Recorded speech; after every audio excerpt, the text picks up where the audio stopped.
So as you can see behind me, beautiful, one of Florent's beautiful Toyota 92C-V from 92 and 93. I think it also raced in 94 at Le Mans, finishing the top 5. Absolutely awesome car. When I sat in it, I couldn't believe how I felt at one with it, just not even moving. And then when I drove it the other day in the wet, it felt incredible. I was so surprised how amazing this car feels in the wet. The turbo, 800 plus horsepower, kicks in at about 5,500, 6,000 revs.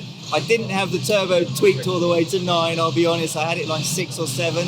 But today in the dry, hopefully we'll see a little bit more of the turbo. But awesome car, awesome. Up now to cross the line. And the twin-turbo V6 has completed the run, so back out there once again. And we now move to another Le Mans entry.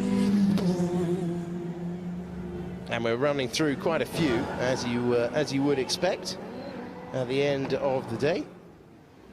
Yeah, coming into Mowlen corner now, just the size of those rear tyres, Alex. The Toyota 92C, driven by Johnny Mowlen. Nicely done. Take it nice and gently up the hill, as I would too. And Toyota, who spent so long trying to win the great race, eventually ended up dominating. That wonderful example from a few years back now, and we're showing you the best of rally, we're showing you the best of NASCAR.